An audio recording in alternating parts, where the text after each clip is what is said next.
ओम शांति। आपका प्रश्न है, आपके दो प्रश्न हैं। एक है, आप अपनी सास को 2000 रुपया महीने देते हैं और आप सब साथ में रहते हैं। सारा खर्चा आप ही उठाते हो। देवर शॉप चलाता है, लेकिन वो भी साथ ही रहता है। और मैं 2000 रुपया जो सास को देती हूँ हर महीने पॉकेट मनी के लिए, तो वो कभी कभी देवर को भी दे देती है।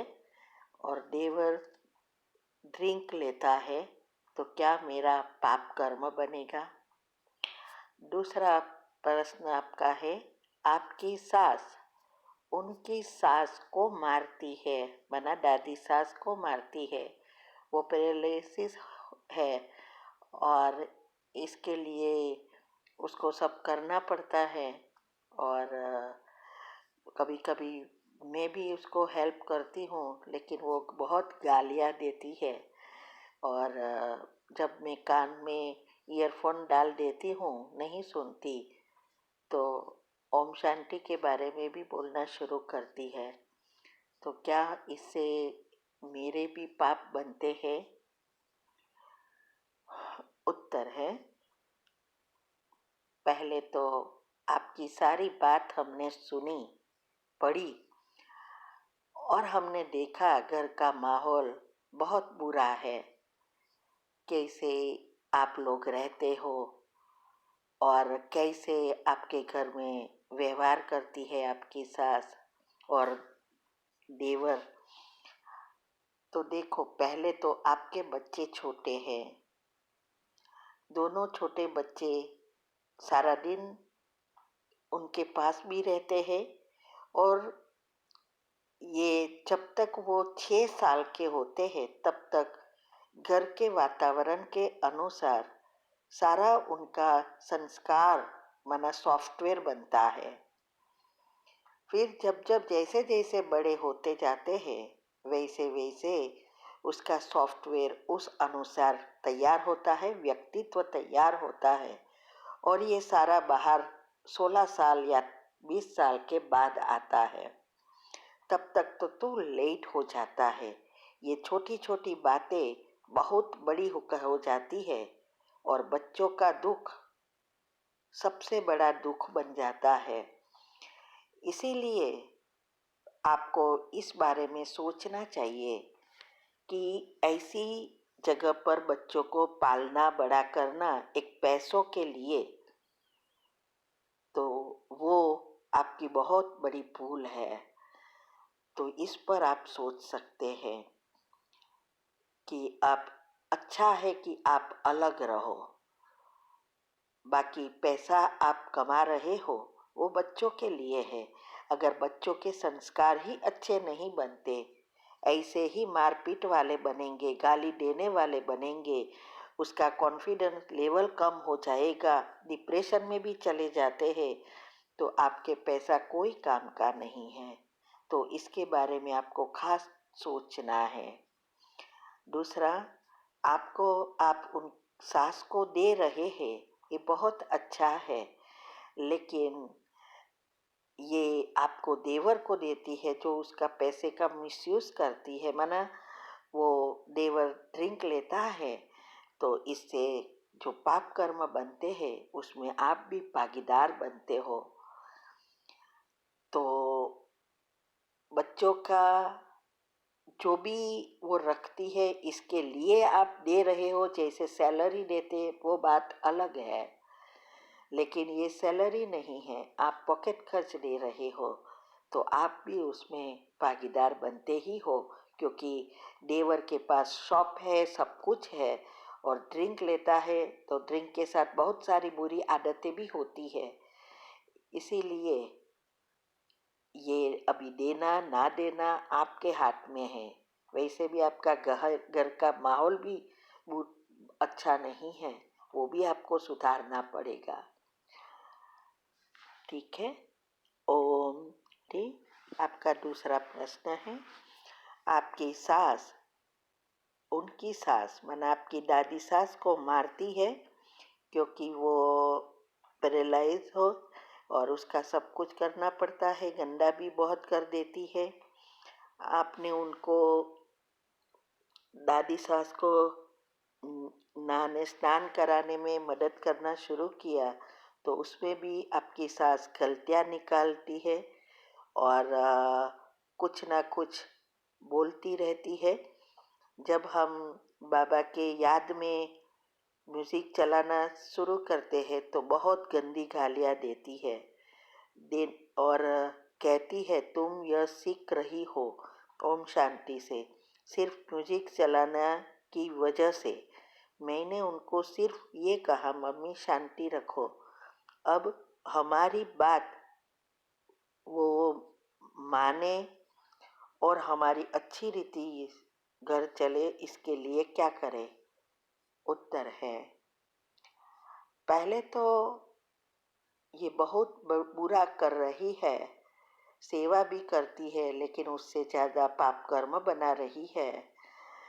लेकिन वो तो अज्ञानी है, आप ज्ञानी हो। आप अगर आपकी अवस्था अच्छी नहीं है, आप भले कहो कि आप नहीं कुछ याद करते हैं, लेकिन आपको फील तो होता ही है, तो आप भी इसमें भागीदार बनते हैं। तो उसके लिए आपको देखते हुए नहीं देखना, सुनते हुए नहीं सुनना, ये अवस्था बनानी पड़ेगी। ये सब तीव्र पुरुषार्थ ग्रुप में आता है। 15 ऑडियो इसमें मैंने बताया है कि कैसे हम ये करते हैं। और दूसरा, आपकी दादी सास इतनी दुख भोग रही है, इससे अच्छा यह है उसको मुक्ति के लिए आप योग करो, उसके हिसाब किताब चुकतू करने में मदद करो, जिससे उसको नया अच्छा शरीर मिले और ये भोगना से छूट जाए। इसके लिए मैंने यूट्यूब पर भी कमेंट्री रखी है कि अगर कोई ऐसी आत्मा है तो 13 दिन की भी रखी है हिसाब किताब चुकतू करने की, और दूसरी एक रखी है कि कैसे उसको मुक्त करें, वो कमेंट्री भी करनी है। दूसरा, आपके घर के माहौल सुधारने के लिए दिनचर्या मनचर्या सेट करनी है। सुबह में 5 मिनट की जो कमेंट्री बताई है वो भी करनी है, और आपको फिर इसमें जो चाहिए वो ऐड करना है।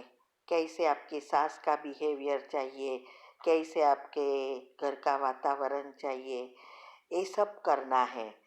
और ये क्षमा की कमेंट्री के बाद आपकी सास को स्पेशल जो आपको चाहिए वो कमेंट्री में ऐड करना है, और नेगेटिव एक भी संकल्प नहीं आना चाहिए। इसके लिए हमने यूट्यूब पर योग का प्रयोग कि कैसे विधि क्या है बताई है। 10 सबकॉन्शियस माइंड के नियम हैं वो भी बताए हैं। वो जितना आप फॉलो करेंगे उतना आपको फ़ायदा होगा। और ये क्षमा की कमेंट्री भी रखी है, तो वो क्षमा की कमेंट्री रोज करनी है सबके लिए, क्योंकि सबके हिसाब किताब है, तभी ऐसा घर का वातावरण है। तो ये करने के बाद आपकी दादी सास के लिए भी आपको करनी है। हिसाब किताब में भी आएगी चुकतू करने में, और स्पेशल उनको भी सकाश देना है कि इसके हिसाब किताब चुकतू हो जाए और उसको नया शरीर मिले। वो कमेंट्री भी है, आपको मेहनत करनी पड़ेगी। और साथ साथ आप एक ये भी काम कर सकते हैं, क्या आप अपने सैलरी का परसेंटेज निकालते हो? क्योंकि ऐसी जगह में दुआ भी बहुत काम करती है। तो दुआ प्राप्त करने के लिए हमने कहा था कि कैसे हमारी प्रगति हुई। हमारा यही आदत से जब से हमने शुरू की जॉब, तब से हम परसेंटेज निकालते थे, और आज सभी हमारे घर में निकालते हैं। जीवन में प्रगति ही प्रगति और सुख शांति रहती है। तो ये परसेंटेज निकाल कर ये सेवा में भी उपयोग करना है। सिर्फ खुद के लिए पैसा पैसा करके जमा करना, ये बहुत बड़ी भूल है। क्योंकि जब तक दुआ नहीं होती है तब तक हमारी पाप कर्म बाहर आते ही रहते हैं। तो आप ये भी ऊपर सोचना, अभी ही हमने 3 वीडियो रखी है यूट्यूब ऊपर, और तीव्र पुरुषार्थ ग्रुप में, आंसर ग्रुप में भी सबने भेजा है। वो सुनो, क्या फ़ायदा है, क्यों करना है।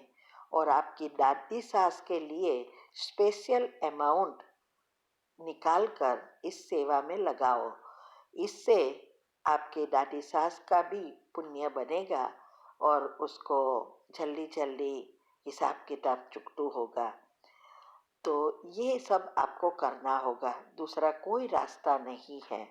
नहीं तो क्या होगा, आप ज्ञानी हो, ज्ञान में हो, और फिर अंत में पछताना पड़ेगा, क्योंकि ये सभी चीज़ें आपके पास सामने आएगी। इसीलिए ज्ञान में हो तो उसका उपयोग कर अच्छे कर्म करने के प्रयत्न करो और पुण्य कमाओ। ठीक है। ओम शांति।